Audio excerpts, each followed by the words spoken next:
లోక్సభ ఎన్నికలకు సంబంధించి కాంగ్రెస్ పార్టీ 10 మంది పేర్లతో మరో జాబితా విడుదల చేసింది.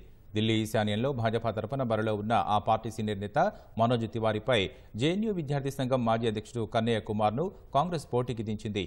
చాందనీ చౌక్ నుంచి పార్టీ సీనియర్ నేత JP Agarwal, north west Delhi నుంచి మాజీ ఎంపీ ఉదిత్ రాజ్ను రంగంలోకి దించింది. ఈ మేరకు ఆదివారం రాత్రి ఏఐసీసీ 10 మంది అభ్యర్థుల పేర్లు ప్రకటించింది. పంజాబ్లోని అమృత్సర్ నుంచి గుర్జిత్ సింగ్ ఓజ్లా పోటీ చేస్తుండగా ఎస్సీ రిజర్వ్డ్ స్థానం జలంధర్ నుంచి పంజాబ్ మాజీ సీఎం చరణ్జీత్ సింగ్ చన్నీ పేరు ఖరారు చేసింది. మరో ఎస్సీ రిజర్వ్డ్ స్థానం ఫతేనగర్ సాహిబ్ నుంచి అమర్ సింగ్, భటిండా నుంచి జీత్ మహీందర్ సింగ్ సిద్ధు, సంగ్రూర్ నుంచి ఆల్ ఇండియా కిసాన్ విభాగం చీఫ్ సుఖ్పాల్ సింగ్ ఖైరా, పటియాలా నుంచి డాక్టర్ ధరమ్వీర్ గాంధీ, ఉత్తరప్రదేశ్ అలహాబాద్ నుంచి ఉజ్వల రేవతి రమణ్ సింగ్ పేర్లు ఖరారు చేసింది. మరోవైపు ఒడిశా అసెంబ్లీ ఎన్నికలకు సంబంధించి 75 మంది అభ్యర్థులను కాంగ్రెస్ ఖరారు చేసింది.